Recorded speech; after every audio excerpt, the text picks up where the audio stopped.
नमस्कार, मैं रवीश कुमार। अगर आप चैनल पर नए हैं तो चैनल को सब्सक्राइब जरूर करें। ट्रंप ने ईरान से 2 शब्दों में कह दिया बिना शर्त सरेंडर। ये 2 शब्द लिखने से पहले ट्रंप ने खुद भी सरेंडर कर दिया। ट्रंप चुनाव प्रचार के दौरान युद्ध के खिलाफ लंबे ठार के दौरान लंबे भाषण दिया करते थे। कहते थे युद्ध कराने वाली लॉबी के लिए अमेरिका ने युद्ध किया, मगर अमेरिका को कुछ नहीं मिला, बर्बाद हो गया, इसलिए युद्ध रोककर वे फिर से अमेरिका को महान बनाएंगे। मागा make America great again America की जनता ने यकीन भी कर लिया और अब ट्रंप ने उस जनता को अच्छे दिन के इंतजार में अकेला छोड़ दिया है और उस लॉबी के आगे सरेंडर कर दिया है जिससे लड़ने का वादा कर ट्रंप सत्ता में आए थे।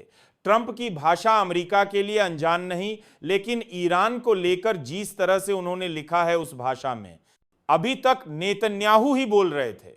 वैसे भी जब से ईरान पर इजराइल ने हमला बोला है, ट्रंप की भाषा में यह छटपटाहट नजर आने लगी थी कि वे इजराइल के पक्ष में उतरने के लिए कुल बुला रहे हैं मगर बोल नहीं पा रहे हैं। ट्रंप कहां से चले थे, कहां पहुंचने जा रहे हैं, 2015 के उनके एक इंटरव्यू से समझ सकते हैं। गार्डियन अखबार को उन्होंने इंटरव्यू दिया था। ट्रंप को यह याद दिलाने की जरूरत है कि उन्होंने 2015 में इराक के संदर्भ में कहा था कि इराक में हमने सद्दाम हुसैन को हटा दिया, लेकिन मुझे नहीं लगता कि उससे कोई मदद मिली। जिन लोगों पर सदियों से तानाशाह शासन कर रहे हैं, हम उन्हें बता रहे हैं अपना देश कैसे चलाएं। इराक आज बर्बाद हो चुका है और ईरान और आईसीसी उस पर कब्जा करने वाले हैं। हमें अपना देश बनाना है। हम दूसरे की जमीन पर जाकर राष्ट्र निर्माण का काम कर रहे हैं। अमेरिका पर इसकी वजह से 19 ट्रिलियन का कर्ज हो गया है। हमें पहले अपना घर ठीक करना है। हम जिस देश से खुश नहीं, उसे जाकर यह नहीं कह सकते कि हम आपको फिर से बनाने वाले हैं। ट्रंप ने सीरिया में ओबामा की दखलंदाजी की निंदा भी की। 2015 में ट्रंप ने CNN को भी एक इंटरव्यू दिया। इसमें भी ट्रंप यही दोहराते हैं कि लीबिया, इराक, मध्य पूर्व सब तबाह हो चुका है। अमेरिका ने इनके साथ युद्ध करके कुछ भी हासिल नहीं किया। अगर मध्य पूर्व में गद्दाफी और सद्दाम हुसैन सत्ता में होते तो स्थिति बेहतर होती। सद्दाम हुसैन के बारे में ट्रंप कहते हैं वह भयानक शख्स था, लेकिन आज की तुलना में तब की स्थिति बेहतर थी। इराक में कोई आतंकवाद नहीं था और सद्दाम आतंकवादियों को मरवा रहे थे, लेकिन अब इराक आतंकवादियों का हार्वर्ड बन गया है। यही बात ट्रंप ने 2016 में भी कहा कि हर तरह का अत्याचार इराक में होने लगा है। ट्रंप ने कहा कि हम असाद को हटाने में अरबों डॉलर खर्च कर रहे हैं, उन विद्रोहियों पर पैसा लगा रहे हैं जिनके बारे में हम कुछ भी नहीं जानते।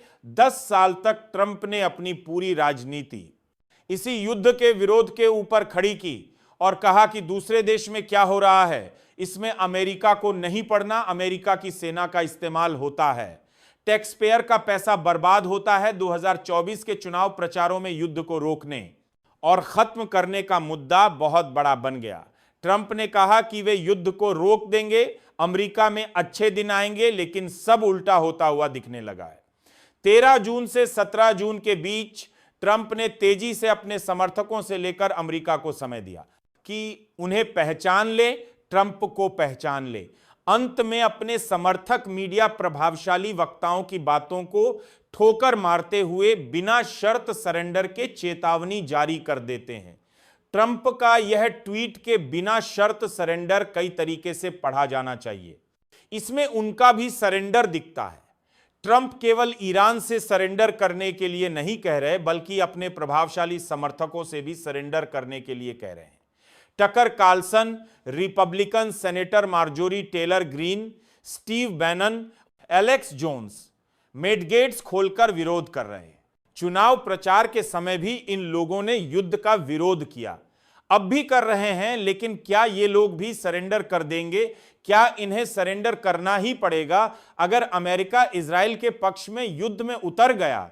तुलसी गबार्ड से लेकर जेडी को भी ट्रंप के आगे सरेंडर करना होगा। इन सभी ने राष्ट्रपति चुनाव के समय युद्ध को अमेरिका के भविष्य को बर्बाद करने वाला बताया था। अब यह सभी क्या करेंगे? कनाडा से चलने के समय ही ट्रंप ने टकर कार्लसन पर तंज कर दिया कि उन्हें जरूरत है कि किसी चैनल पर जाएं जहां लोगों को भी उनकी बातें सुनने का मौका मिले।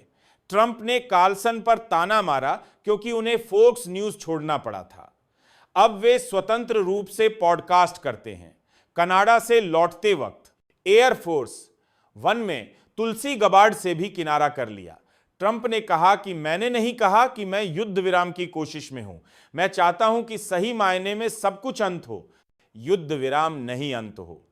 ईरान परमाणु हथियार से पूरी तरह पीछे हट जाए और अमेरिका पहुंचते पहुंचते ट्रंप असली रंग में आ जाते हैं, थकर कार्लसन, फॉक्स न्यूज।